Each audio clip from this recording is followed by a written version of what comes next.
It is 10:01. Good morning, everybody. Thanks for coming to our open house. This open house is going to be recorded. It's really just it's an AIM core tour on extra caffeine, right? And what we wanted to do is give some of our favorite users the chance to share their data. And the whole point is just so that anybody who's not familiar with all of the toys in the core or the biggest toys in the core, or if you have friends who are joining in who haven't used the core, this is to introduce, how we can support your data, right? And so so I'll just jump in, and then when your slides come up, if you are generous enough to donate slides to us, we will, show our thanks by giving you a $100 credit, your lab, for helping to support this endeavor. And yeah, don't feel nervous. It's real low key, and it's just we want to keep it brief, right? And the whole point is like, here's how you use this equipment. So no nervous. It's less low key than a journal club, right? So welcome to the 2024 AIM Core Open House. Let's see. This worked earlier. Click on the slide. Click on the slide. Yeah. This, With the mouse first. click on Sorry. the mouse. Okay. And now go. Now go. Bam! So today's agenda, we're going to have an AIM Center overview, and then how to become an AIM Center member. And then if you aren't accessing AIM Core services, Shem will show you how. She'll talk about the growth. I'll go over instrument overview, and then we'll have the lightning talks by our instrument experts and a big thank you at the end with possible questions. There's no questions, right? No questions. Okay, Judy, would you like to? Yes, I'm very happy to. Thank you, Yeah. Sharina, for organizing all of it. Thank you all for coming. I'm Judy Cannon. I'm the technical director for the core, and my job here is just to do a quick overview of the whole center. So the core is just one part of the center, just to give you guys a idea of what the whole center, the center name is AIM, which stands for Autophagy, Inflammation, Metabolism. And we're a center of biomedical research excellence, which is part of this COBRA program that's NIH funded. And so this AIM Center, again, is scientifically focused, but if you think about autophagy, inflammation, metabolism, probably covers like 95% of any kind of human pathological condition that we can think of. So we are broad in terms of the scientific community that we're interested in building here. So if your lab is interested in any aspect that connects to autophagy, of course, a very basic fundamental mechanism of cellular processes, as well as the process of inflammation or metabolism, we would welcome you and we invite you to be part of the whole scientific community, which includes basically any kind of emphasis on the basic research that could include cellular models all the way to clinical studies. And so again, this is about building a group of laboratories and scientists who are interested in all of these processes. And so one of the major functions of our center is actually to support junior faculty and who, again, by giving them support for their research laboratories, and we offer a lot of mentoring to get them to R01 level or independent research funding.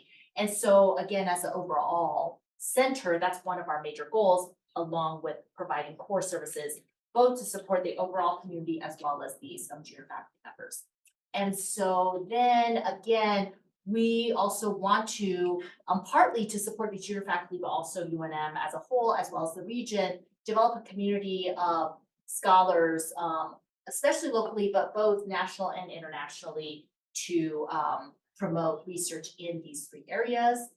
And again, the core is part of the developing infrastructure, especially here at UNM, to support research that involves study in autophagy, inflammation, and metabolism.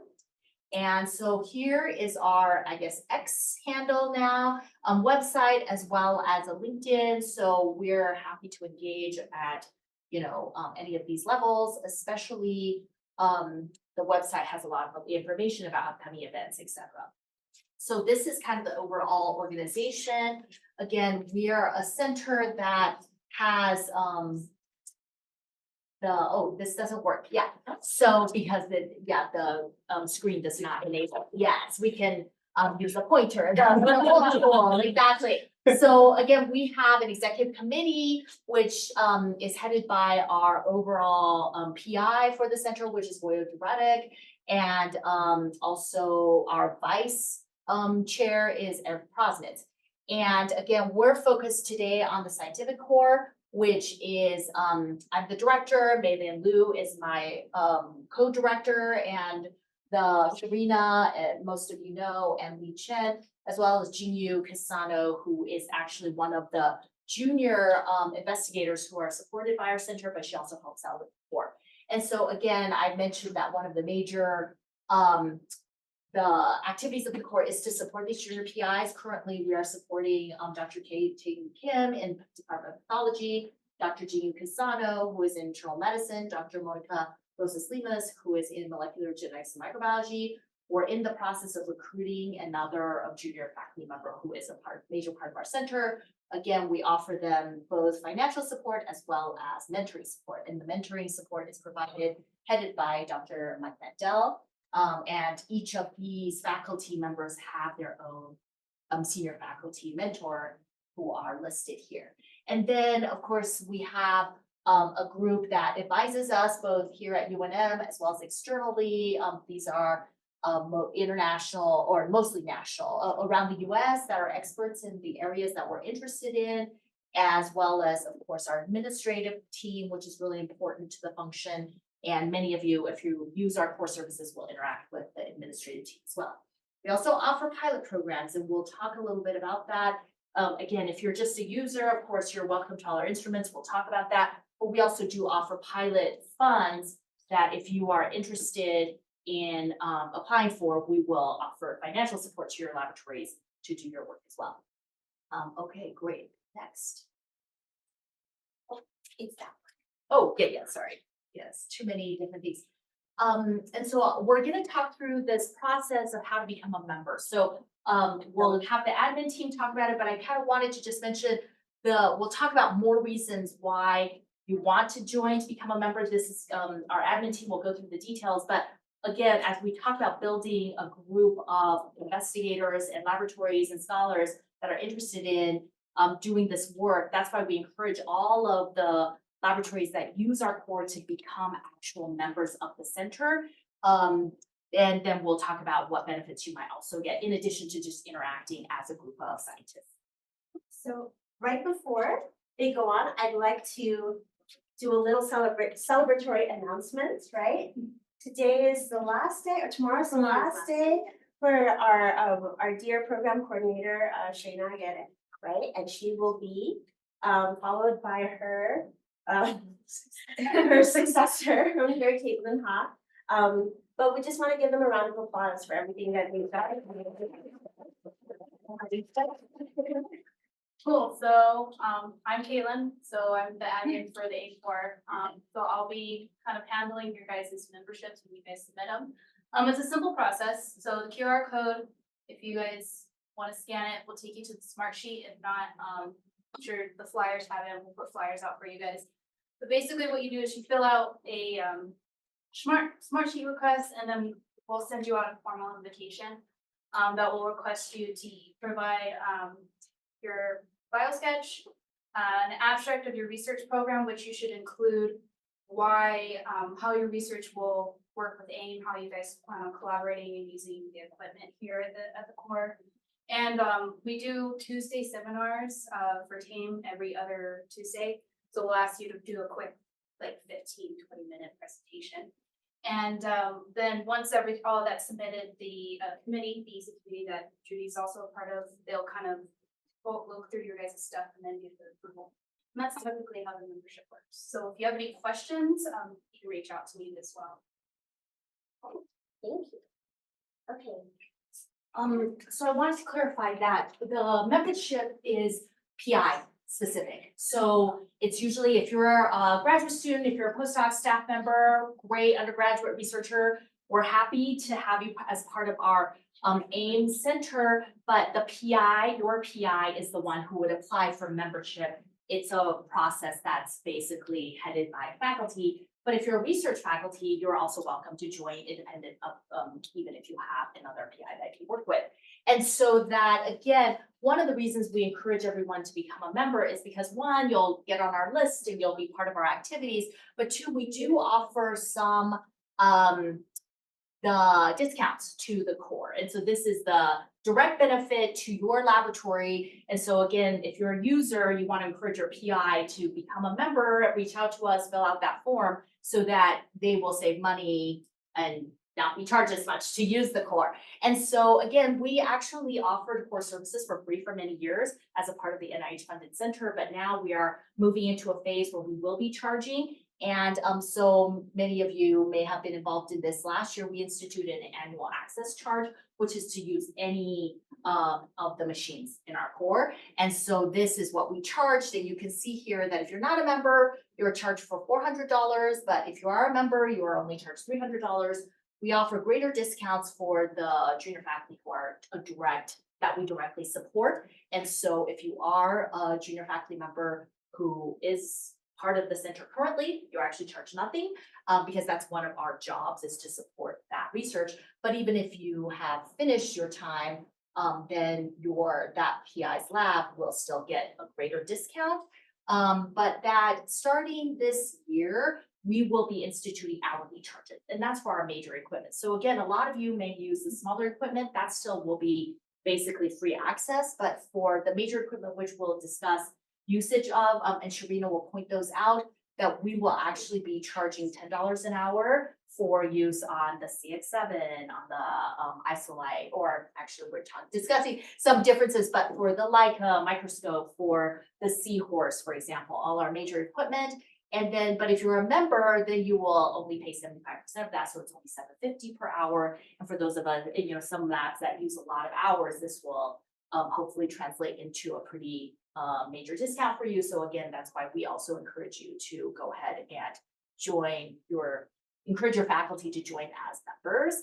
And so again, we also mentioned that usually we do offer pilots, not every single year, but most years. And so please look out for that application. And again, usually the PI has to apply, but we've had students, we've had staff members, we've had certainly postdocs apply with their PI. And so again, this is to support your work and your use of the core. And so that could come in the form of a voucher. So if you're specifically interested in metabolomics, we don't have through our course, certainly, we don't have the capability to do full metabolomics work, but we will support that work by putting you in touch with a partner, a company that does this, and we will give you $5,000 towards that work. So again, look for those opportunities. We send them out by email. And also we will send out vouchers for just use of our core. And again, the money can be used towards annual fees for major instruments, but also can be used for supplies. So if you need a kit for the Seahorse, you can use this money to buy that kit in order to use the Seahorse, or to buy an antibody to stain your CX7 cell, to stain your cells to visualize on the CX7 or the Leica. So again, these vouchers can be used for any supplies or that you need to use equipment in core. So again, most of those go out at the beginning of our grant year, which is in the fall. So just look for those emails, and then usually they're a few $1,000s, like $3,000 to $5,000 that you can use towards work in core. Okay, great. I think that's it for this. So any questions or comments about the overview? So Yeah. what kind of, what is pilots? Is it like a grant? Yes, so there are some pilots that are like grants, and they can be larger, 30 to up to sometimes $80,000. And those are to support a project that's related to the AIDS Center. But the vouchers are often just one experiment. I want to use the Seahorse to test, these cells, and that's why it's for like $1,000 to $5,000, because Seahorse kits are expensive, so you can say, hey, I'll buy these kits to do that one experiment. But yes, there's different categories of different types of support. Yeah. So portable should be a student can also apply. Right, so usually it has to be with the PI, but yes, absolutely. We've had, because most of these, especially voucher applications, they're literally like a paragraph. So I would say we've had basically graduate students, postdocs write that paragraph, but technically the application comes from the PI. But yes, it's sort of together and, often those applications are done sort of together. Was there another, did you have a question or no? Okay. Any other questions? Great, thank you.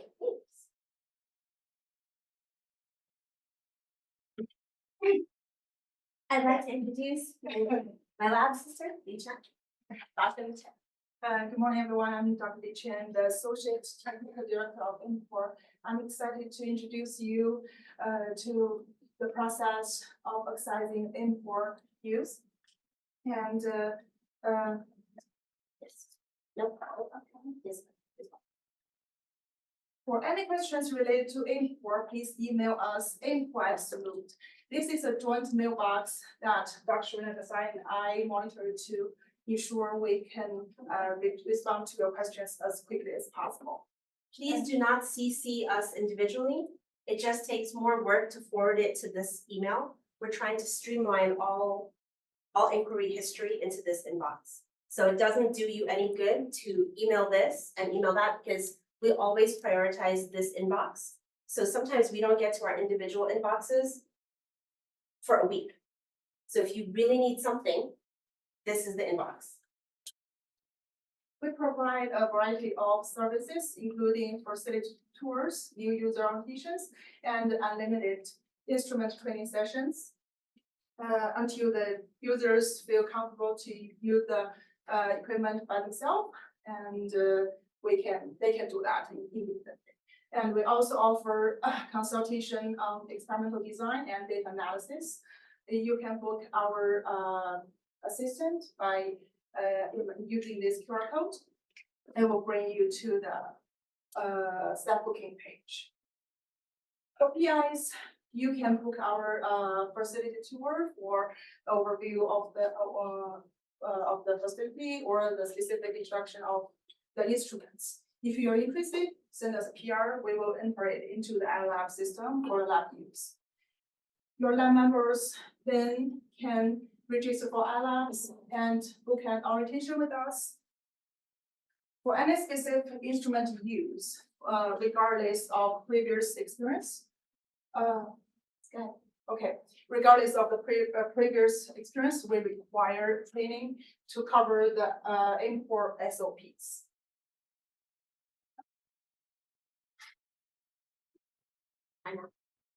Once you can demonstrate safe and independent use of the equipment, you can request back access. Again, please email us for any questions. INFOR@salute. Next, I'm happy to share the growth of our INFOR. When we got the NIH corporate funding in 2017, we had only 4 instruments. By the start of this second phase in 2022, we added 7 more instruments, which include the second CX7, which is laser-based, and 2 seahorses for the metabolic settings. And from then, we keep expand our facility. Currently, we have 22 major and minor instruments. They can support a wide range of studies on cellomics, metabolic, logistics, and the proteomics. And Dr. Nasai will give you more details about them.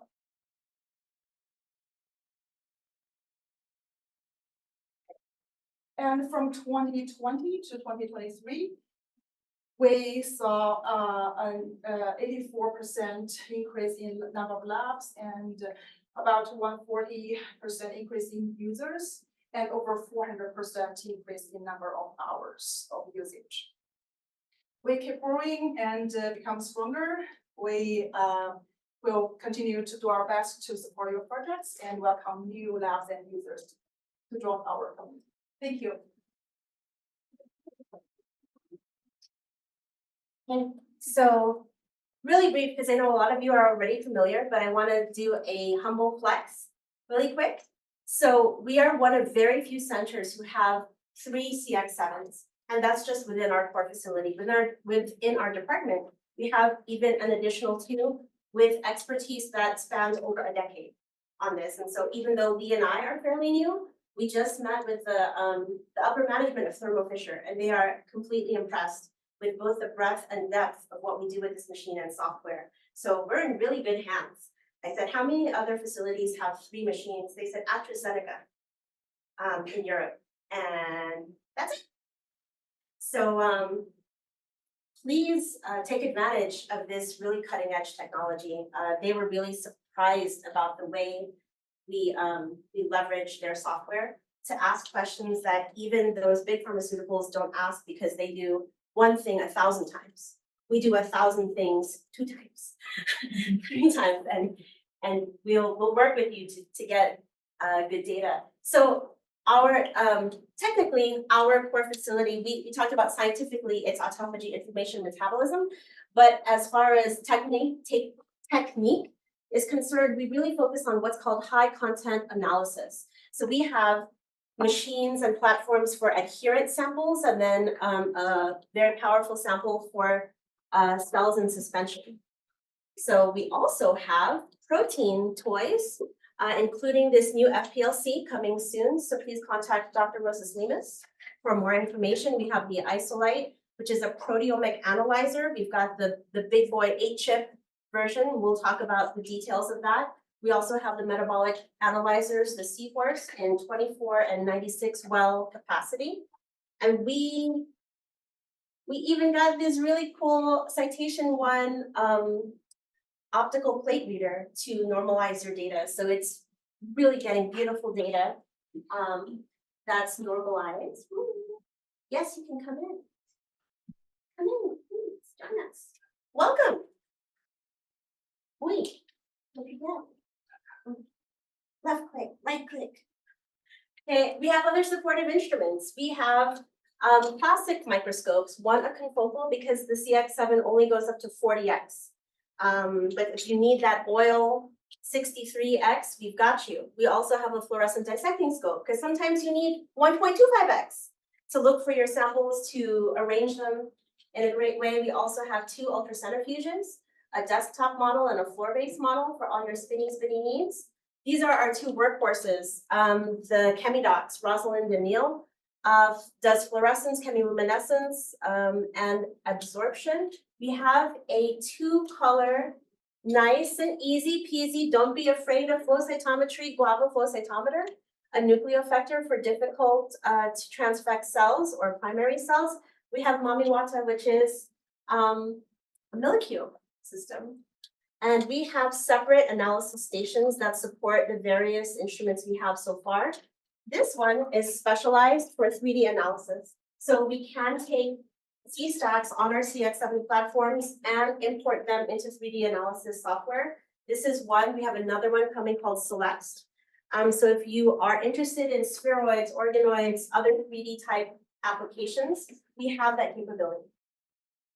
We also have our plate readers, which are decked out with liquid handling, temperature, shaking. And so we've even like grown yeast overnight and done that kind of culture. So, or we can do kinetic experiments where you have to read immediately after injection. So fun toys. So what is high content analysis? We want to think of statistical quantification for fluorescence-based image, for fluorescence-based images, right? It's automated imaging, meaning after you set everything, you can walk away and it'll take 10,000 images.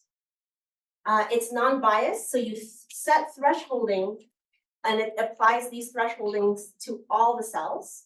So you have multi-channel, multi-parameter things. You can ask how different probes interact with each other. And every image can take up to a 6-plexed image. So that's a lot of questions you can ask with 6 different layers per image. You have single cell resolution or well level resolution.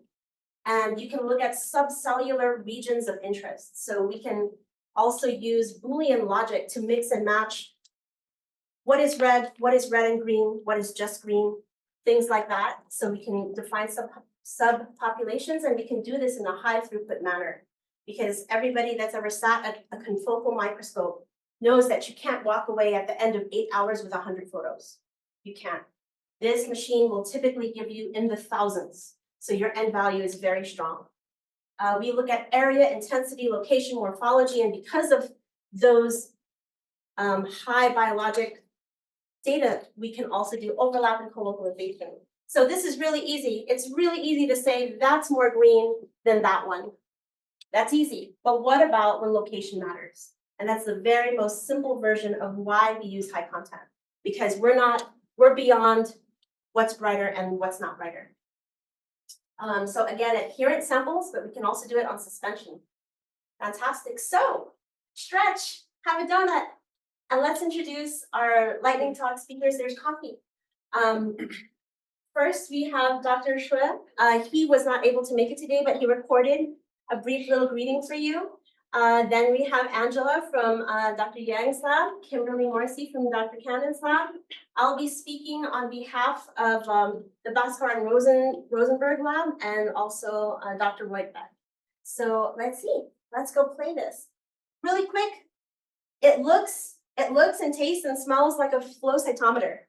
And it's a very, very slow flow cytometer, but it is a lightning fast microscope. So for every object, it can take 12 different images, 2 bright field side scatter and 10 different other fluorescent channels. You can mix and match and see how things are interacting, and you see a photo of each one that correlates to every data point on a scatter plot or in the histogram. So you can still do the classic histogram scatter plot stuff, but you've got that image-based data, which is helpful because you can look at things like internalization, morphological changes, sizes. You can even look at the cell-cell interactions and what's happening at the interface of 2 cells. The really neat part about this system for people who are studying microparticles like EVs and protein aggregates, this machine can see what a regular flow cytometer cannot. Our standard is 1 micron, and we can see much, much less than 1 micron. We've upgraded the system to have now, it's standard at 40x, but we now have 20 and 60x with high gain mode, with automated 96 well plate feeding. And we also have machine learning, which is supposed to streamline your analysis, because these softwares, the data collection is easy. You all are experts at the data collection. The thing that makes this amazing is the complicated algorithms. And we have a great example of what it can do for you. Can we ask some questions or? Yeah. So, well, I had a question about those because we're looking at mitochondria. Yeah. And so when you're looking at like lower, does it impact resolution at all? Great question. You mean the Yeah, when you're flow? doing like the flow, because we use like ImageStream before to try to look at EVs and all that, Yeah. and some markers. When we're looking at mitochondria, like damaged mitochondria or like altered morphology, we use TEM. But for this, like going to like, I don't know, I think it's like 1 micron. I can't remember exactly Yeah. the size. Does it alter the sensitivity and the detection? Fair question. Simple answer is yeah. Yeah, right? These objects are moving at optimally 2,000 objects per second. So that's really, really fast. And although, like I said, it's a lightning fast microscope, it's still a moving object, right? And so for very, very fine, detailed, high content analysis, I recommend if you can switch or maybe complement with the CX7. The CX7, because there's static photos, can do that Z-stack for you in a static way, so you'll get much higher resolution. In fact, our latest CX7 has something called a high quantum efficiency camera, which means for every photon that's taken from your sample, it translates almost, it's over 95% efficient at translating that. So we've got Z capabilities, and as CMOS is the name for that quantum efficiency camera. There's not even a gain, you can't adjust the gain because it's the highest gain possible out there. So we've got some fun toys, but it is nice to kind of complement the 2 technologies. Thank you. That's a great question. Wait, let's see what Dr. Xu has to say. Hello, everyone. This is Xiang Xue, Associate Professor from Department of Biochemistry and Molecular Biology. My lab's research interest is on iron metabolism in GI diseases, especially colorectal cancer and colitis. So we have benefited from MCore a lot in the previous years. We have published a paper, utilized metabolomics analysis, cellular bioenergetics profile with CPOS, as well as image stream analysis from MCore. So this paper has been published in 2021, a few years ago, talking about the mitophagy protein PINK1. So we were able to establish PINK1 overexpression cell line. Then we were asked by the reviewer to show this PINK1 overexpression indeed increases mitophagy. We utilize the image stream here, show like in the control cells, this cell line expressed both GFP and mCherry using this COX-8 construct. But then in the PINK1 overexpression, this COX-8 construct, because due to autophagy, the GFP signaling is decreased, whereas the mCherry signaling is stable. So the ratio of mCherry to GFP is increased, indicating increased of mitophagy. So this project also highlighted by an EHS Superfund research program. So recently we have a paper under review, and it's published on preprint right now. So we were interested in look at apoptosis using image stream again. This is about like a mitophagy green. It's a mitochondrial iron staining probe. Then DEBI is a cell death probe. Then BODIP C11 is a lipid peroxidation probe. These are the features or biomarkers of the apoptosis. We got a really nice images from image stream showing that in our knockout mouse model, this mitochondrial iron is increased, DEBI positive cells are increased, as well as this lipid peroxidation increased, all indicating increase of apoptosis. That's all what I have. Thank you so much. Let me know if you have questions. Can I ask one question? Oh, sorry, that's a pre-recorded. Yeah. No, if he answered a free out. If that's a subject matter, if it's technical, maybe I can answer, but, or we can wait. So he did so good, right? I love it. Did you have a technical question or do you want to wait? Angela, can I invite you up here? So Angela is a graduate student in Dr. Young's lab. This button here. Okay. Okay. Hello, everyone. I'm a PhD student at the Dr. Young's lab in the MGM department. So our lab research focuses on the pulmonary inflammation such as asthma and COPD, and my project focuses on the role of platelet myeloid aggregates in the pulmonary bronchial infection. So the platelets is a small enucleated cell in the blood from the megakaryocytes. It's long regarded as a key thrombosis factors, but also play an important role in the immunomodulation. So it's enucleated, but it contains more than 300 immune modulatory proteins in its alpha and dense granules. Upon infection, it will be activated and interact through its integrins and ligands on its cell surface with the receptors of the surface of myeloid cells to infiltrate into lungs. Interestingly, this process didn't cause any thrombosis. It's just actually the release of those granules containing lots of modulation proteins into the lung to modulate the immune response in the lung. So the first step of my research is to study the interaction between platelets and myeloid cells. So here we have a very simple flow cytometry results, which labels all the alveolar macrophages, dendritic cells, neutrophils, and macrophage, and look at the CD41 alpha, which is a marker for the platelets on these cells. However, the flow cytometry give a positive results on the CD41 alpha signals on these cells, but we don't know whether it's myeloid cells expressing CD41 alpha, which is integrin, or are platelets interacting with myeloid cells. Therefore, we need the help of the amines, which can provide a visualization of the cell-cell interaction.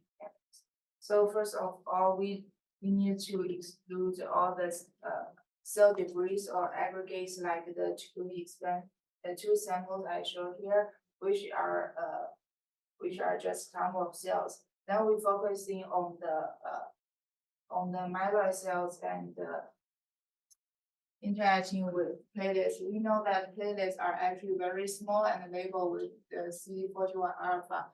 And here is a dendritic cell, which we can see a very clear single cell shape labeled with CD11B and CD11C, and is interacting with the platelets to form the aggregates. And here is the merge results. And here is a neutrophil with the CD11B and the lysis G signals and interact with the CD41 alpha positive platelets. This is the merge results. So here we can clearly demonstrating that it's not myeloid cells expressing the CD41 alpha, but the myeloid cells interacting with platelets. And here is another ongoing project which we are studying the expression and the localization of protein X in several different cell types. We can see that these cells has different cell shapes with different cell markers, and the protein X has different subcellular localization within these cells, which is also a very interesting project. Okay, thank you. Thank you. Next, we have Dr. Kimberly Morris from Dr. Hammond's lab. I love her work because she was our first one to pilot the machine learning, and it really, really helped. Oh, thank you. Thank you for that introduction. Hi, everyone. My name is Kim. And I just want to talk to you about some of the training that I got from Sharia about the machine learning on the MS. So just to give you a touch of background, we were just wanting to look at how the mitochondria will move. We look at T cell migration, and during T cell migration, mitochondria will tend to polarize to one part of the cell. So that was the question that we were asking. Will the mitochondria move versus in treated versus untreated? Some of the ideas that we had, well, maybe we could look at the area of where the mitochondria are, the intensity of the fluorescence, and it kind of worked, but not so much. It didn't really get to the question that we wanted to ask. So high area versus low area, sure, but if one of the cells had a low area, we couldn't tell if it was on one side of the cell or maybe it's right in the center. So that wasn't really getting to what we wanted to know. So the gating strategy was a little bit different than what you do for a normal flow cytometer. Fortunately, Shereen knows all about this. So if you have any questions about smooth time or anything like that, you're more than welcome to ask her. But we gated on that, singlets, and we also wanted to gate on focus cells so we could look at the images and make sure everything was what we wanted. And then we also gated on CD4s and CD8s. So because I'm 180 years old, I went ahead and just read the manual to see what they offered, and this is what I found, something called Centroid. And basically what this is, it will look at an image and will decide or look at the intensity or fluorescence on how far it is from the center. And that's what we really wanted to know, like if we could see polarization with our mitochondria. So we stained those with the mito tracker. And oh yeah, I guess I can use this. I feel like a nun or something like that. So to use this, you have to decide on these truth populations. So for me, it's polarized versus non-polarized. You need at least 30 images, but the more images that you give the computer to analyze, the better. So I did between 130 and 140 for both of my truth populations. I have a question about those polarization. So isn't it depending on the angle that you're seeing the cells? Yeah, so it will actually look at any angle as long as it's away from the center. So like this one, the center would be here and it's just farther away. And so it doesn't matter what angle it is, as long as it's not at the center. Does that make sense? You're like, not really. You mean in a Z kind of way? Yes. Versus an Yeah. XY kind of way. So I will tell you what the guys at the company told me, because sometimes you're looking for a dot, and is that dot on the surface or is it inside? And I don't know if I believe them, but they basically said, if you have a high enough N, right, then when it looks like it's on the inside in this XY flat plane, the N value will basically average out so that it is on the inside and the few things that are on the surface are not. That's what they told me. But I think it also depends on what magnification you use, because the different magnifications have a different Z depth.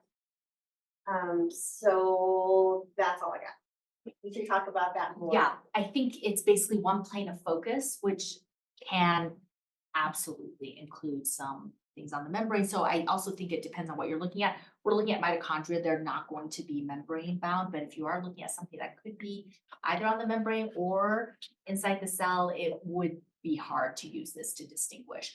But I believe Kim, we talked about, she did it, but you discard any image that is not in the plane of focus. So, you know, things that in a more blurry image might look like it's localized, you know, to the membrane or not. Like you can discard those, but even for those in the plane of focus, unless you have an actual marker or say the membrane or something else, there's no way to tell for sure.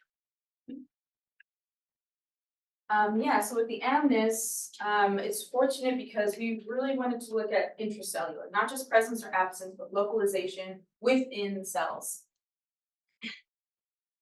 And this is just a simplified graph. I took out all the other treatments. So we just have treated and non-treated, and anything that is above 0 is more polarized. And as you can see, it's so more of a gradient. It's just not one or the other, as you would imagine.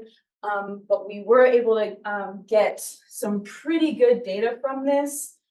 Everything that we were interested in is more in this area, and as you can see, the treated cells were more polarized than untreated.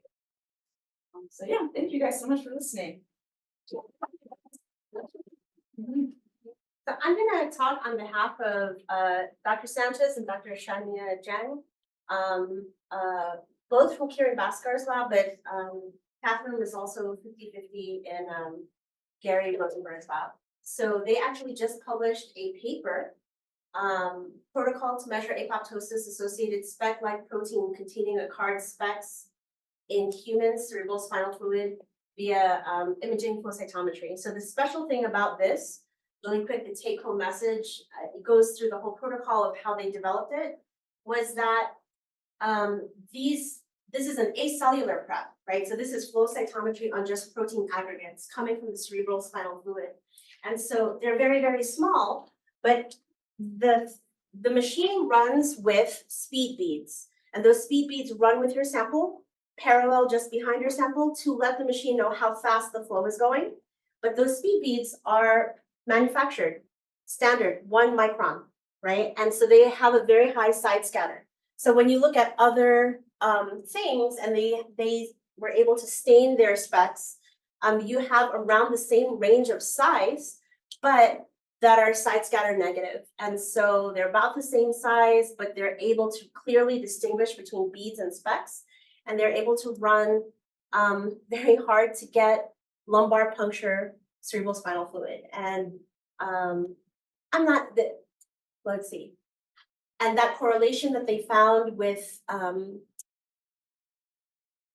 samples that came from patients with dementia or without dementia correlate with other markers of dementia that are already known by other methods like Western blot.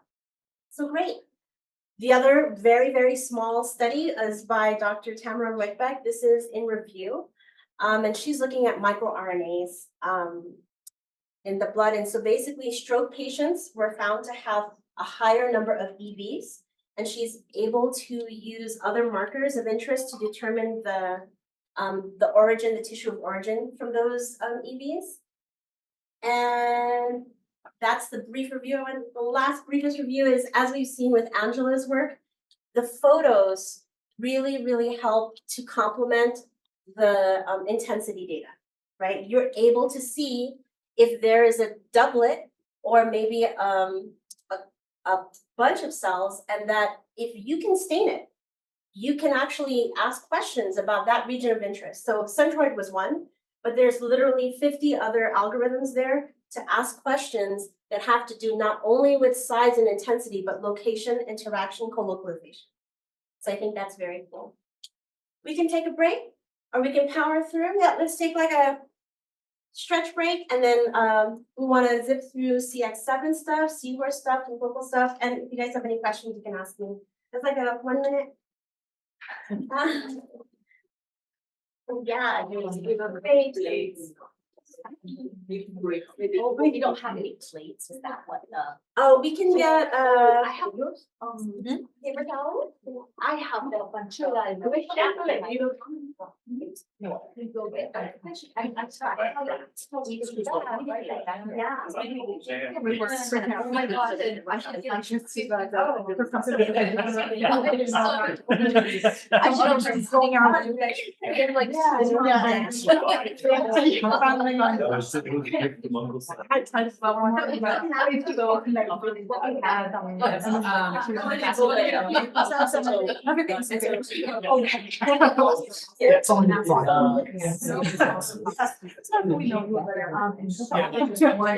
wouldn't miss it. A number of things that we did, to answer that.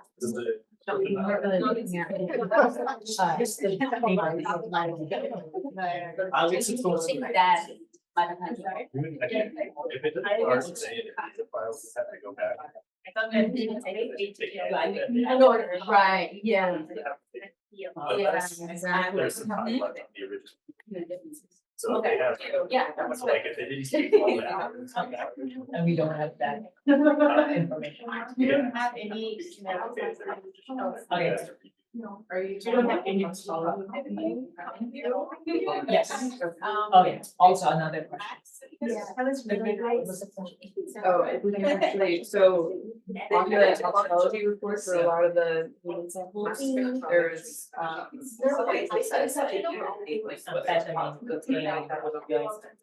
But there's not. yeah. I think it's like a business. I can check again, see what they actually. Because the way that I see it. It is what you had. Right, yeah, the way that I see it, I like to do the review, so go into the. Yeah, Just they have do. the list of drugs and it says positive, negative. But if I don't know if I open that up, there might be a value, or it might be saying like, this is the reference. Oh, great to meet you, exactly. Yeah, so. I can check. Yes, exactly, he mentioned, Last week, right? Kurt. Yes. Okay, Yeah. exactly, yeah, no, small world, exactly. It did. I haven't met him, but I've read by him. It's also like great to that we have you part of the group and we have got to Mike or kind of moving forward with things. Yeah. Of course, Yeah. Right. So we should be here now. To collaborate. Oh, just, okay. Yeah. Comparing. We're all in there. It's great, and interactive, some people that. Oh, you did you know, just get rid of it? I got it. Yes. As we talked about that first season.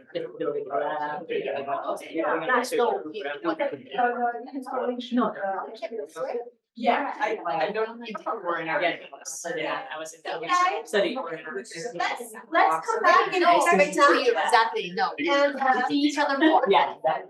All these patients with. hi, friends. So good. We'll make our way back. Thank you so much. Okay, next we have a mix of things, but our main technology is CX7. So we have Dr. Monica Rosas-Dinas. I don't know if Amrita's here today. And thank you. I love that. And we have other data from other power users. I might just go over that. Yeah, the rest is me pretending to be everybody else. So thank you. Okay, I tried to do a good job here. Oh, the right. Right. Oh, okay, that's fine. Oh, that's me. So, for those of you not familiar with the CX7, we have 3 of them, and they really like plates, right? And so we kind of we encourage people to get optical plates because if you're gonna get beautiful subcellular data, you want the best image possible. If you want bigger things like is the cell just green or red, regular tissue culture plate is usually fine. But we can go from the plate level, right? Look at the whole 6 well to 384 well plates. We define them and specifically calibrate each one. And then you go from an individual well that can be divided into different fields. So for example, at 40x, our highest magnification, at a 96 well plate, that's almost 500 fields per well. And then if you take each field, you can divide it up to 6 channels. There's 7 different possible excitations. And then you can get single cell resolution data and ask, what is the area of green in this particular cell? How much of that green is covered by red? And so all of this happens automatically. You do a little bit of protocol, you develop protocol development in the beginning, you let it run, and usually I'll give you an example, a 96 well plate with 5 different colors, taking 2,000 cells will take a few hours. You can let it run overnight, maybe 6 or 8 hours, but you get a lot of data out of it. If your experiment is a little bit simpler, it can really do a simple experiment. I think we did half a plate in less than 5 minutes. So yeah, that brings us to our first super user. So in my lab, we are interested in the study of virus and host metabolic interactions. So we are really looking for specific enzymes from specific metabolic pathways that we know are required for the virus to replicate and to kind of drag all the metabolites that the virus needs to the site of replication. And then we work with coronaviruses and the methionine cycle. So MAT2A is an enzyme for the methionine cycle from the host. And we are asking whether or not this protein will be recruited to the viral replication vessels. So for this, we are using CX7, and that was great. We spent quite a time trying to find out the best conditions to really identify the viral replication sites that are labeled using an antibody that will recognize double-stranded RNA here. And you can see how beautiful labeled book that we have now. It's in the green channel. And then MAT2A is a cytoplasmic protein, but it is known to participate in any kind of nucleic acid replication. So sometimes it is found in the nucleus of the cell, and sometimes it is more in the cytoplasmic. We're interested in knowing 2 things out of this experiment.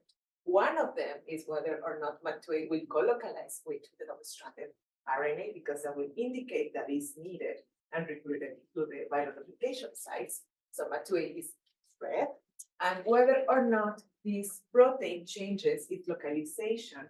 So it is pulled out from the nucleus because it's more important and more required in the cytoplasm during viral replication. So this is pretty much what we see here. So you can see here that we can have some content that co-localize with the double-stranded RNA. We also still have some cytoplasmic localization, but something very cool that we thought it was worth to really study, and we are running the analysis now, is the change in the localization of MAT2A. So you see that when we see this sort of co-localization, MAT2A is absent from the nucleus if you compare with the non-infected cells.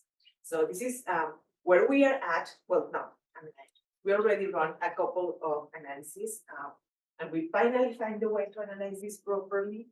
And it looks like yes, we have some differences. I haven't finished the analysis here, but this is some of the capacities that we can do. I just want to highlight that this method took a while to set up because, as you can see, we have very complex cells, so they are very uneven.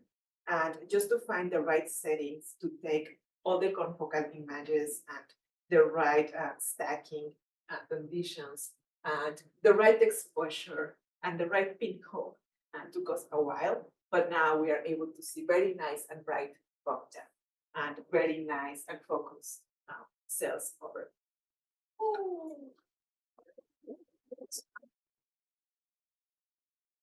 So as Monica mentioned, and this is still her data, I just wanted to show you the difference. The machine can mix and match different microscopic modalities. We can do wide field and we can do confocal. This is the same exact field, this is the same exact thing, but we just literally click a button and then we can go from wide field to confocal. So it's not your classic confocal with all the bells and whistles. This is a very simple one, but as you can see, it cleans up the data beautifully. So her nuclei, which are huge structures, can just be taken in wide field. And this is the comparison, exactly the same area of sample, confocal wide field. So we went with confocal at the end, but yeah, just wanted to show you that's a neat thing that our machines can do. Next, we have Rahul gonna talk for the Rajaya lab. That's my forehead. I'm in the photo, but I'm not in the lab. Yeah. Good morning, everyone. My name is Rahul. I'm from Dr. Ramagulapalli lab. I'm a 30th grade student. And today I'm going to talk about the application of CX7 on the protein translocation on the behalf of Dr. Jayalas Sasnovan is here. And I'm a part of this project as well. So, as you know, like the protein are often motile and they can translocate from one location to the another location because of various functions. Then CX7 is a great tool to visualize and quantify the translocation and the movement of the protein at subcellular or cellular. So let me give a brief summary of the project. So HMGV1, it's I'm following you. You use the stick. I use the mouse. HMG1 is a small molecular weight non-DNA stone binding protein, which usually located inside the nucleus. But it can, like after certain post-transcriptional modification, it can translocate from nucleus to the cytoplasm and further into the extracellular space. And to understand that, we do have like a corneal epithelial cells, which we infected with the MOC and the AD37 virus. So you can like at different time interval, and we collected, the fractions at the protein, fraction at the nuclear and the cytoplasmic. Here on the right hand side, you can see the infected cells. On the left hand side, the MOC panel. And this is the HMG1 at the nuclear level, cytoplasmic, and the at the supernatant with respect to the loading controls. So as you can see into the nuclear, HMG1 is decreased, protein expression is decreasing over the time, but it's increasing into the cytoplasmic and further releasing to the extracellular space. So after confirming the translocation of HMG1 with the Western blot, we further want to validate this result with the help of Celomics or like high contact microscopy technique. So for that, we again, infected the cells with the corneal, with epithelial cells with the virus, and the upper panel shows the MOC and the lower panel shows the virus at different time intervals from 6 to 24 hours. And we found the same pattern as we observed within the Western.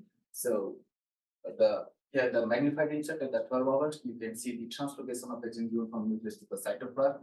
But at 24 hours, there was no green color, HMG1 signal in the nucleus or in the cytoplasm, which indicating that it's getting released into the extracellular space. The bar graph here shows the release of HMG1, cytoplasmic HMG1, and with respect to the, like a mock at different time intervals.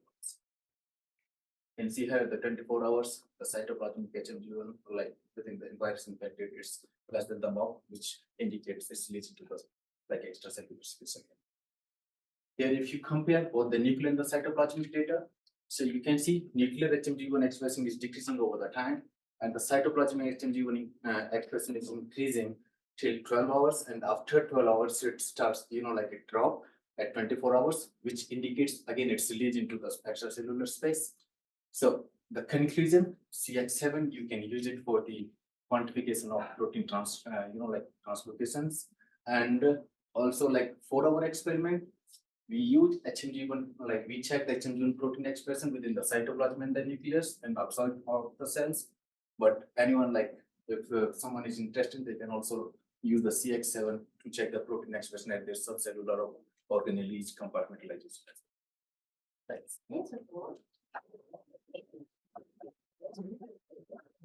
He'll be available for postdoc real soon. I guess it's me. So this one, I just wanted to show that sometimes the protein patterns or the organelle patterns can be very complicated.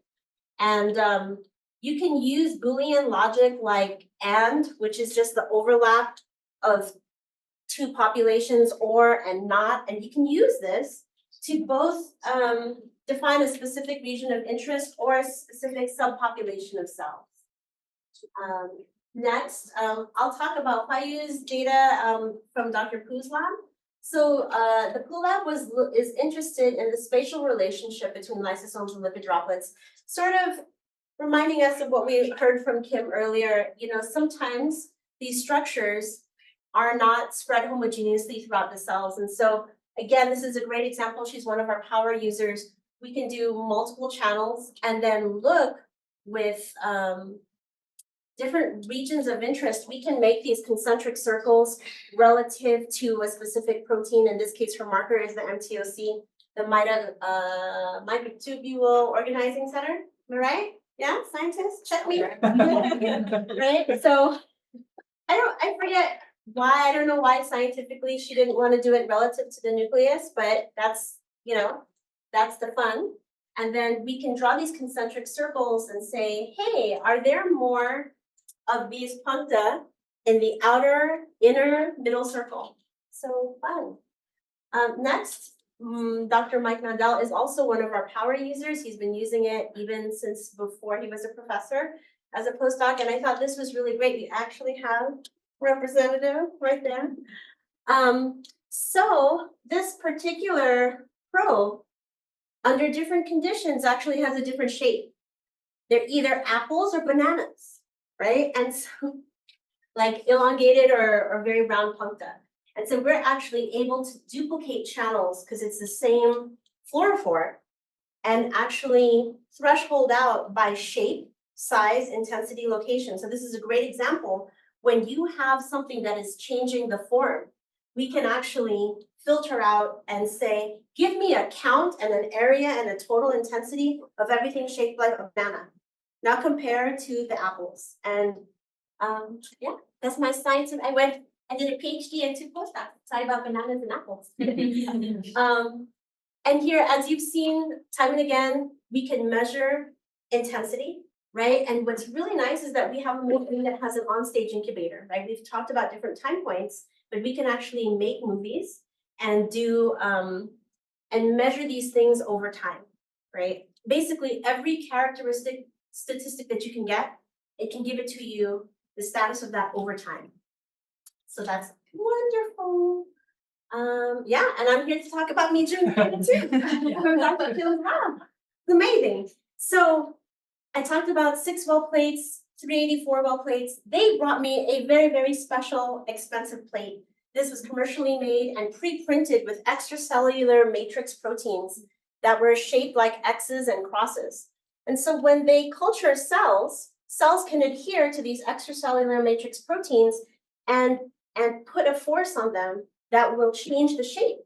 And they actually measured the cellular contractility force by the change in the shape. That's amazing. Just amazing, clever scientists. And they got beautiful data out of that. This one was really cool. Finny, tube formation, right? So a lot of times we're talking about flat, like one layer cells, right? And that's what we do for the most part. But he's got to come with something very hard. And so he looked at both tube formation. He's looked at both actin tube formation, and we can do morphological characterizations and cell shape changes. But he brought something very cool. So here's an example of actin. This machine can tell you how long are your fibers, how parallel are your fibers, how far are the fibers from their neighbors, how straight are the fibers. So there's a lot of ways that I never thought of to characterize how your cell shapes are changing. But this looks simple, but it's amazing. Why is it amazing? He grew epithelial cells in a matrigel, a thick matrigel, and he treated them with different treatments. And we actually did a 1,000 micron Z-stack with confocal mode to clean it up, to give you this data. And this algorithm can tell you that there's not a lot of tubule formation here, and then there's a lot here, and then there's no cells here. And I just think it looks simple, but to get 1,000 micron, I've never done 1,000 micron Z-stack confocal on a not confocal machine. Again, this is not dedicated confocal, but we were able to get this beautiful data through a matrigel. I'm very proud of that. Kiteria works in Dr. Moda's lab. Her sample was also difficult. We encourage people to bring us samples where you can tell one cell from the next. She brought me a carpet. She brought me a carpet of muscle cells, several layers carpet from the 1960s, and it was very difficult because then she asked me, I want to measure this protein HMGB1 inside the nucleus and outside. I said, girl, you're crazy. And we tried. And what we ended up doing was counting a field as one unit because it was all equally carpet, equally homogeneous. So we were able to define what is the space outside of the nucleus, and we just said, that's your cytoplasm. And then we're able to say it's got to be bright enough within this cytoplasmic region of interest, give me that HMGB1. And then the same thing, if that's the yellow that's outside of the nucleus, this is inside the nucleus, and as you can see, we're able to just pick up the brightest HMGB1 within these spaces. So very, very challenging sample. It might not be the perfect way to do it, but there were upstream constraints that this is what we are working with. So we will work with you until we cry.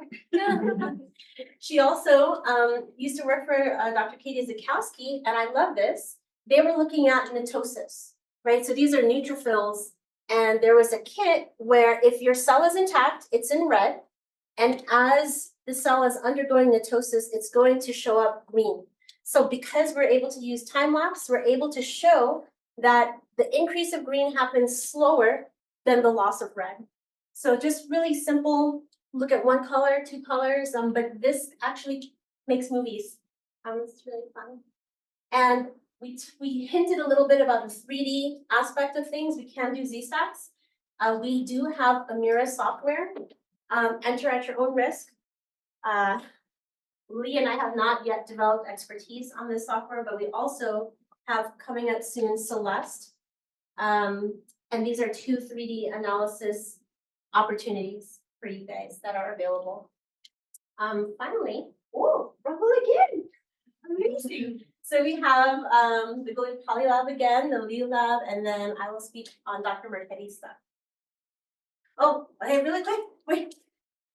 So we have the 24 and the 96 Seahorse, right? And there are different kits available depending on what you want. There's sort of 3 levels of kits. One is very entry level. Is there a difference in the metabolic profile of your treated and untreated? And is that because of respiration or glycolysis? If you can answer that question, great. My stuff is affected on the glycolysis side. Then there's other kits. What part of glycolysis is affected? And then the third level of like, we can narrow down even further what's happening along these 2 pathways. So there is your plate with your cells at the bottom. Down comes a probe that's going to sense all the things, and then there's these injectors that will inject either your drugs of interest, your treatment, or the drugs that come with the kit. And those drugs affect different parts of the electron transport chain, which gives you the ability to see things like basal respiration, ATP production, maximal respiration, and the different kits mix and match this to optimize those questions for you. Okay. Oh, that's where. Let's go here. We'll forget that. Yeah, I'll talk about that later. Hello everyone again. So this is my graduate project. Like within our project, we are trying to understand the synergistic effect of chronic low dose exposure of cadmium, that we call it CLAC, and the hyperglycemia on insulin resistance in an in vitro hepatocellular carcinoma models. Why there is a need of this study and everything, so maybe I can discuss it later in like some other presentations. So let's go to the applications here first. Again, here is some CX7 data. So here we try. So this is actually the ROS, the measurement of the reactive oxygen species here.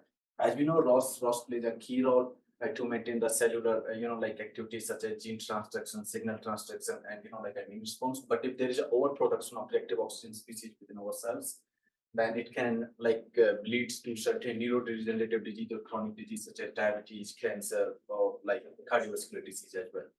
So with the help of the CX7, we were able to quantitatively measure the reactive oxygen species within hepatocellular carcinoma cells with 3 different cell lines, HAPG2, JH4, and HS7, and with the help of the DHG, which is the dihydroxyetherium di. So most of the lab, they use actually DCFDA for the detection of ROS, and actually DCFDA, it's I will not say like which one is superior or like which one is good or bad, but I think DHG is better than the DCFDA because the reason behind that DCFDA itself cause like the formation of hydrogen peroxide, and it can give you some false result. But DHG is very specific for the superoxide radical and for the total ROS production as well. We actually published a paper, like a protocol paper also recently within the job, where you can, if you're more interested to know about the DHG or DCFDA or total ROS in the superoxide radical, so you can please have a look at this paper. And so for the measurement of the total ROS, we use hydrogen peroxide and the manadione. I'm showing here the data only for the hydrogen peroxide. So, and in a dose-dependent manner, and we found a dose-dependent significant increment into the total ROS intensity within all these 3 cell lines. Again, if you want to know more about if you want to measure the superoxide radicals and the total ROS, please, you can have a look at this paper. Further, as I explained you my project, so let me give you a brief introduction about my project as well. So for that, we choose 2 cell lines, HAPG2 and HS7. We basically want to check the effect of the cadmium and hyperglycemia simultaneously on the cells. So for that, we choose 2 cell lines, HAPG2 and HS7 cell line. We expose them with 200 nanomolar and 1 micromolar cadmium chloride concentration under normal glycemia and the hyperglycemia conditions for a period of 24 weeks. So after exposing them with the cadmium and the hyperglycemia for 6 months, we start doing our experiment. And with the help of the CX7, we were able to check the glucose homeostasis within our cells, with the help of the glucose uptake. So for that, we choose the 2-NBDG diet, which is a homolog of the glucose, and we found a dose-dependent, decrease in 2-NBDG uptake significantly actually in both of the HAPG2 and HS7 cell line. So anyone who is interested to know about to measure the glucose uptake or glucose homeostasis within the cells can use this diet, and I can share the protocol if they need. Further, as seahorse. So after checking the glucose homeostasis and the ROS, we further wanted to see what's going on within the mitochondria, because mitochondria is a major source for the production of the superoxide radicals and the other reactive oxygen species due to the oxidative phosphorylations. So as he mentioned, with the seahorse, there are so many kits and so many applications that you can measure. But for my project, I was using cell microstress kit. So within the cell microstress kit, there are several parameters that you can check, like non-mitochondrial oxygen consumption, what's the basal respiration, what's the maximal respiration, proton leak, ATP production, what's the spill refrigerator capacity, and the acute respiratory and the coupling efficiency.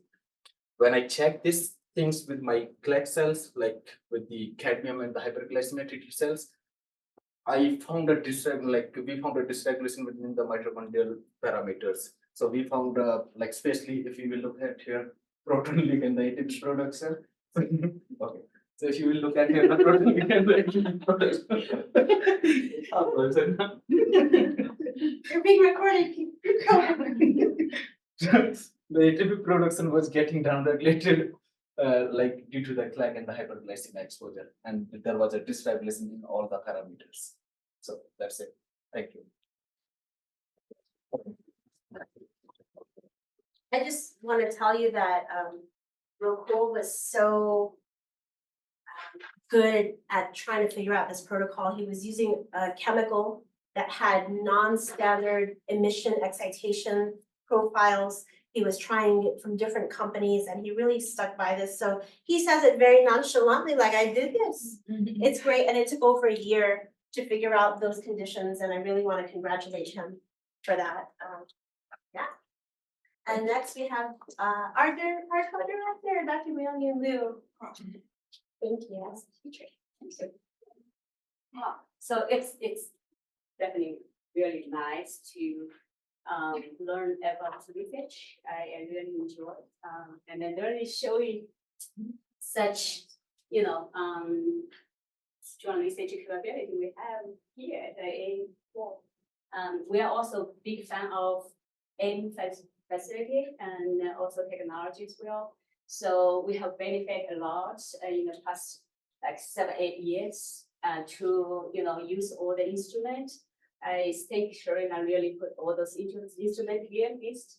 So we did use the high content cell analysis, AMIS, and CPOS.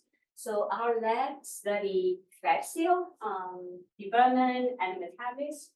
So today, actually, Dr. Dylan Zhang, who prepared the slides, and I really want to show her research because all the work I'm going to go through, that's basically Dylan's work. And then he's traveling, so I say, I want to show your work, how we interact with the A4. So that's why I'm here. So we, This one, right? yes. Okay. Okay, so I think he has 3 slides total. So I want to try to introduce you how we use those instruments and to address specific questions we have in the lab.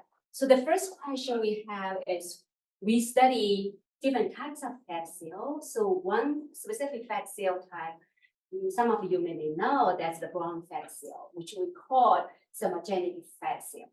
So interestingly, within specific fat tissue, there are some fat cells with high thermogenic capacity, some with low. So we call the low thermogenic adipocyte and high thermogenic adipocyte. So the question is, what does this mean? How does this impact the adipose tissue function and overall energy metabolism in our body? So one of the proteins we recently identified called the JOMB is a AD1 transportation factor, which shapes adipocyte heterogeneity. Yeah. So which means that will make difference in terms of the ratio of high versus low thermogenic adipocyte. And we definitely use the CX7 to specific look at those fat cells after differentiation. If you look at this image, what we did is we used the metal tracker to stamp out the mitochondrial copy number, basically. So this is the new approach actually Dylan developed. So if you look at those color, red color indicating the mitochondrial, like copy number. So the more red, that means the high thermogenic. So you can see some with very red, some not much. So this indicates the diversity of adipocyte in thermogenesis. So this is quantification data, so which has been published already. So next slide, I want to show you also something. if we study the thermogenic program in the fat cell, so one of the aspects we have to analyze is whether they generate more energy or not, right? Or ATP. And then in our case, that would be heat production. So because thermogenic adipocyte basically uncouple ATP synthesis, right? So that means compete with ATP synthesis and use the proton gradient for heat production. So if more high thermogenic adipocyte, that means increased thermogenesis and more oxygen consumed. So that's exactly what we observed. So we generate JunB control in the knockout cell. In the knockout cell, we saw enhanced oxygen consumption using the seahorse. So this one, I believe this is a 24-wheel analyzer, and you can see the highest one is the control. And then when we knock down this JunB, the control is this is a knockout, sorry. So control is lower, and then when we knock out that, it's definitely much higher. So that's the one piece of data we use already for the publication. And then recently, we also quite interested in that project. I want to share with you very quick is actually we also quite interested in adipose tissue microenvironment. The reason is fat cell is not only thermogenic, cell types. It also endocrine cell type. It can produce a lot of hormones, so which target or communicate with the surrounding non-adipocyte, including macrophage. So this is the experiment Dylan did, and then we try to figure out one of the fat hormone secret from fat cell, and he didn't give the name. He used 3XXX because this is not published yet. So hopefully he can update you guys later on what this one is. But basically, what we found is this fat hormone secret from fat cell, which can target macrophage and then enhance glycolysis. Because glycolysis is definitely one of the key features for macrophage dysfunction. So I think this is somehow linked fat cell macrophage communication. Yeah. Thank you. Yeah, that's it.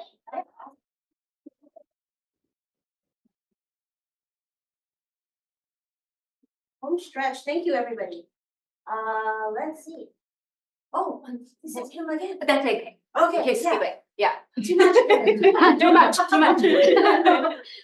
I'm gonna briefly, this is language directly from Seth that they are cancer therapeutics inherently select for their own failure by leaving behind dormant or quiescent populations that can later reawaken to trigger metastasis and undermining the residual oxidative capacity.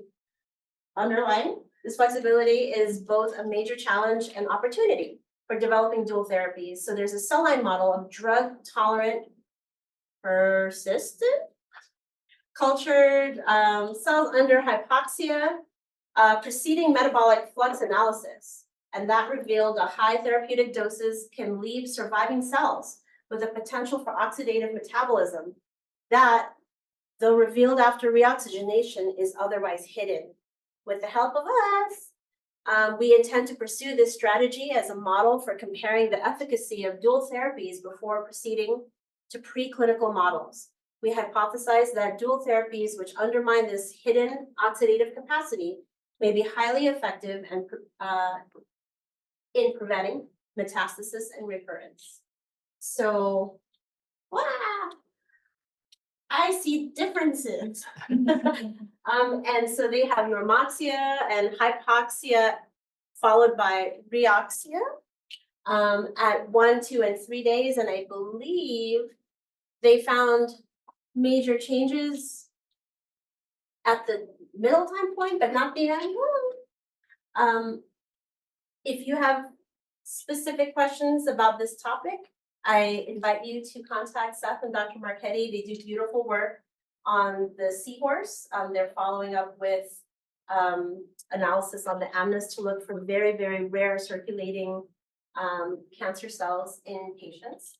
And finally, and thank you, we're ending very strong with Jenna Demeter from Dr. June Brian de la Pena's lab about our confocal. And like I said, the main bread and butter of our core is all the high content stuff, but that doesn't mean we can't complement with some beautiful data from Jenna. Please come share. Woo. I'll follow you. Oh, I was waiting. basically, all the details about our microscope, it's new and it's basic, not a lot of bells and whistles, just straightforward confocal microscopy. That's it, we can move on. They can be found on iLabs. And there you are. Hello. Hello, my name is Jenna Demeter, and I work in the lab of Dr. De La Pena in the Department of Anesthesiology.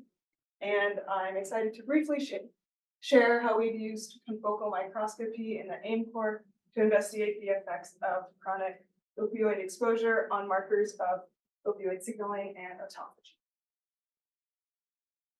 So as just a brief introduction to the project, chronic pain is a major public health concern as it affects about 20% of US, oh, is this a laser? Are you touching it? I just saw red. Yes, it is a laser, but it can't see, so you can do this and I'll follow you with the mouse. How'd you get my photo? I'm pain all Got over. all the pain spots. This poor person has a lot going on. Yeah, so chronic pain is a major issue, and a major treatment for chronic pain is opioids, including morphine, which act by binding to opioid receptors, including the mu-type opioid receptor, which I'll focus on today. Unfortunately, a limitation of opioid treatment is that after a long time, tolerance can develop, in which a patient requires a greater and greater dose of opioids to receive the same level of pain relief, and at some point this can kind of be like maxed out. So unfortunately, the mechanisms underlying opioid tolerance are not well understood, including in peripheral pain sensing neurons. And so that's what we're trying to explore as a therapeutic opportunity that we can hopefully understand the mechanisms of opioid tolerance and then also target it to improve chronic pain treatment. We hypothesize that alterations in autophagy might affect opioid tolerance and its development.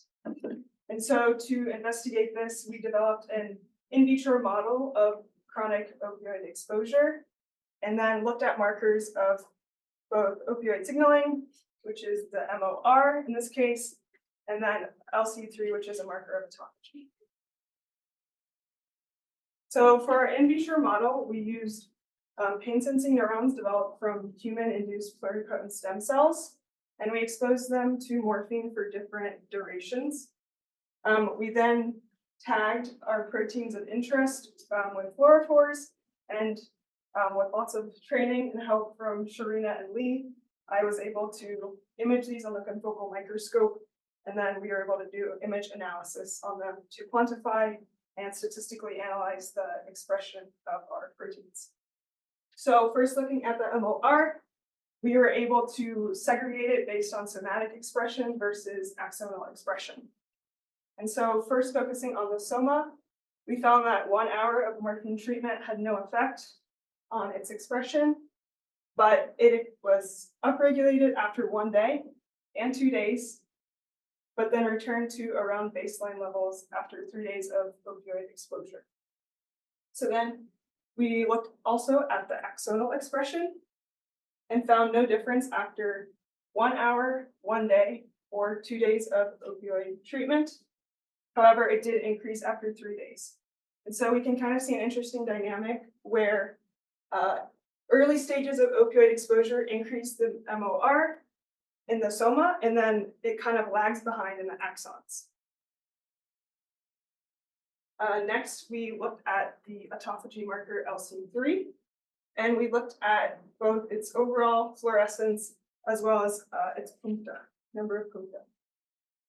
So after 1 hour, there was no difference in the expression of LC3 expression.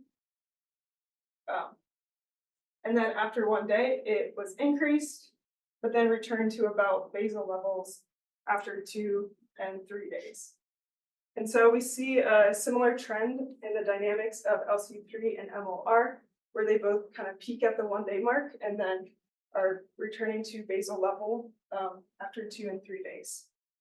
And so this suggests a potential link between opioid signaling and autophagy in these pain sensing neurons, and suggests that autophagy might be a process involved in the development of opioid tolerance, and that it could be a potential therapeutic to mitigate opioid tolerance and allow better chronic pain treatment. However, of course, this will need a lot more experiments, and we are very excited to continue pursuing this. We currently have an RNA data set, RNA sequencing data set that we're analyzing. We're working on getting more N for that. And we also are looking forward to doing more confocal imaging and then getting into more high content analysis for both protein markers and electrophysiological activity. So with that, thank you for your attention and input. Three last little things. Thank you so much. I want to briefly let you know that we do have this really large instrument, the IsoPlexis. And so this technology is really, it's based on Sandwich ELISA stuff. So very classic technology, but it's been upgraded 2024 style so that you buy these chips that are either for bulk or for single cell analysis. And so you just load your sample here. I believe for bulk, it's only 6 microliters, right? And that can be serum, that can be sputum, lavage, other types of supernatant, liquid type things, or you can inject cells, and through capillary action, they'll go in these little troughs and get stuck there. And then those troughs are pre-printed with up to 32 different antibodies. And so it handles all of the fluidics, right? And it measures not only cells that are secreted over several hours, but proteins that are secreted over several hours, but it also handles a permeabilization step. So it can also measure internal proteins over those several hours. And so what you get, that's what I said, right? So what's awesome about it is that with 30 different analytes that are already pre-validated, they're printed so that all of that cross-reactivity, if you were to do this manually, you would have to pre-validate and make sure you cross-check, oh, it's going. All of those to make sure that there's no cross-reactivity. So they have different chips you can buy, not only the bulk and the single cell, but if you are interested in cytokine storm or T-cell activation or different things, or have different species, they have those different chips available. If there is a chip that doesn't quite have what you want, then you can talk to the company about the importance of developing a new profile, but that takes time. So if anybody's interested, talk to us and then we can introduce you to the technical experts at the company to do it. Is it measuring the light cells? Yes. So does it have the incubator in the machine? Yes, it does everything. You put in your live cells. And originally, like many technologies, it was really for blood cells, but we have run successful samples with primary patient neurons, which are very difficult. And so they're still expanding their repertoire of different cell types and applications, but it can be pretty powerful. They'll help you generate Tisney plots. They'll help you write the materials and methods for your papers. They want to help get their name out there and get you guys out there doing stuff. So the specifics of how much and how many bulk versus single cell stuff can be talked about at your meeting with them. And thank you guys for coming. We are a fun group. We do great science. We eat. We hang out. There's my full forehead. This community is so wonderful to work with. You guys are so patient with us. You guys bring us really great, really great a breadth of different questions that we can answer in different ways. So thank you for making our jobs fantastic. This is just the tip of the iceberg about what we do. Again, Dr. Judy Cannon is our director and our captain of our ship, followed by Dr. Melian Liu, our associate director. Dr. Larry Scalar is our current sustainability director. But he used to also help head the core. Lee and I are boots on the ground to help you guys. Just restart the computer. Something's bad. So did you kiosk in? We're there. And then Dr. Jinyu Kasano also supports the core because what's really helpful for us is every time you kiosk in, we get to report to the NIH that we're really supportive. We've got this many people, this many hours, this much machine. So please continue to support us. Thank you so much. That's it. Come see us. You can book all the things. Please email just this number. You can try to call us, but email is better. Thank you so much. Everyone haven't followed on Zoom. If there are any questions on Zoom, there is 3 chat questions. Rebecca is there and she is there to help. She is sales for Bruker. Polyfunctionality is key. Again, I can introduce you to anybody interested in isoplexis. I am muted. Yes, sorry. Everybody is muted. Again, reach out to us if you have questions. Does anybody have questions here? Besides, thank you so much. And please join the Association of Scientists Who Eat Lunch. We do have lunch and let's see. I made it so they can unmute this. Oh, okay. You made it so that they can unmute now. Oh, you can unmute yourself now in case. But thank you everybody who donated slides. You guys are very impressive.